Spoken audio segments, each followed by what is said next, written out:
എന്റെ വീട്ടിൽ മമ്മി എനിക്ക് തന്നിട്ട് പോയുള്ള ഡ്യൂട്ടികളാണ്ട് ഞാൻ കാണിക്കാൻ പോകുന്നു. രാവിലെ തന്നെ വീട് ഫുള്ള് അടിച്ചു വരാനാണ് മമ്മി പറഞ്ഞിട്ട് പോയിരുന്നത്. എന്റെ വീടെല്ലാം ഫുള്ള് അടിച്ചു വാരി പോയി നോക്കിയപ്പോൾ ഇവന്മാര് നല്ല ഉറക്കം. അത് കഴിഞ്ഞ് നോക്കിയപ്പോൾ ഇന്നലെ മുതൽ ഫിഷ് ടാങ്കിലെ ലൈറ്റ് കത്തുന്നില്ല. അങ്ങനെ ഞാൻ ഫിഷ് ടാങ്കിലെ ലൈറ്റ് എല്ലാം ഊരി നോക്കിയിട്ടും കത്തുന്നില്ല. ഫിഷ് ടാങ്കിൽ നിന്ന് ലൈറ്റ് മേടിച്ച് ഫ്രണ്ടിലെ പ്ലഗിൽ കുത്തി നോക്കിയപ്പോൾ കത്തും. കാരണം മനസ്സിലായി, ഫിഷ് ടാങ്കിന്റെ ലൈറ്റിന്റെ കംപ്ലൈന്റ് അല്ല, ഇത് നമ്മുടെ പ്ലഗിന്റെ കംപ്ലൈന്റ് ആണ്. ആ പ്ലഗിന് ഒരു ചെറിയ ലൂസ് കോൺടാക്ട് ഉള്ളത് കൊണ്ടാണ് അത് കത്താതിരുന്നതെന്ന് മനസ്സിലായി. അങ്ങനെ അത് ഫിക്സ് ചെയ്ത് കുറച്ചു നേരം കണ്ണാടിന്റെ മുന്നിൽ പോയി. അപ്പോഴേക്കും അടുത്ത ഡ്യൂട്ടി ചെയ്യേണ്ട സമയമായിരിക്കും. അടുത്ത ഡ്യൂട്ടിയിൽ മമ്മി പറഞ്ഞിട്ട് പോയിരുന്നത് വീട് ഫുള്ളും തുടച്ചിടണമെന്നായി. വീട് ഫുള്ളും തുടച്ചു വന്നപ്പോഴേക്കും ഞാൻ ക്ഷീണിച്ച് ചാവാറായ പോലെ. അങ്ങനെ 5 മിനിറ്റ് ഇരുന്നപ്പോഴേക്കും നമുക്ക് ഉച്ചയ്ക്ക് കഴിക്കേണ്ട മീൻ വെച്ച് സെറ്റ് ചെയ്ത് ഫ്രിഡ്ജിലേക്ക് എടുത്ത് വെച്ച് ശേഷം ഒരു അരമണിക്കൂറിന് ശേഷം പിന്നെ എടുത്തത് വറക്കേണ്ട സമയമായിരുന്നു. ചട്ടിയിലേക്ക് കുറച്ച് ഓയിൽ വെച്ചിട്ട് നമ്മൾ ഇനി അത് വറക്കാൻ പോവാണ്. ഉച്ചയ്ക്ക് ചോറിന് മീൻ പൊരിച്ചതല്ലാതെ വേറെ ഒന്നുമില്ല എന്ന് അറിഞ്ഞതുകൊണ്ട് ഞാൻ സലാഡ് ഉണ്ടാക്കാമെന്ന് വിചാരിച്ചു. കൂട്ടത്തിൽ കുറച്ച് കേട് ഞാൻ മാറ്റി വെച്ചു, യോഗട്ട് അടിക്കാമെന്ന് വിചാരിച്ചു. നമ്മുടെ സലാഡിന്റെ പണിയെല്ലാം കഴിഞ്ഞ കാരണം നമ്മൾ സലാഡ് എടുത്ത് നേരെ ഫ്രിഡ്ജിലേക്ക് എടുത്ത് വെക്കുക. അപ്പോഴേക്കും നമുക്ക് പൊരിക്കാനിട്ട മീനെല്ലാം ആയിട്ടുണ്ടായിരുന്നു. അത് ഞാൻ ഓഫ് ചെയ്തു. ഞാൻ ഇത്രയും കഷ്ടപ്പെട്ട് ചെയ്തപ്പോഴാണ് പെങ്ങൾ പറഞ്ഞത് ഫുഡ് ഓർഡർ ചെയ്തിട്ടുണ്ടെന്ന്. വെറുതെ കഷ്ടപ്പെട്ട എല്ലാ പണിയും എടുത്തു. എന്നെ കൊണ്ടുവന്ന ബിരിയാണിയും കഴിച്ച് ഞാൻ നേരെ റെസ്റ്റ് എടുക്കാൻ പോയി. ആ പണി കൂടി ഒരുമിച്ചെടുത്ത് ഞാൻ അവശനായി കിടക്കുകയാണ്.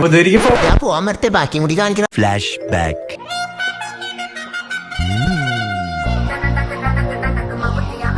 പോട്ടറാ സാറേ, ഒന്നും വിചാരിക്കില്ലേ മക്കളെ, മാമനോടൊന്നും തോന്നല്ലേ? അപ്പൊ എനിക്ക് ഫോളോ ചെയ്തിട്ടില്ലല്ലേ? ഫോളോ ചെയ്.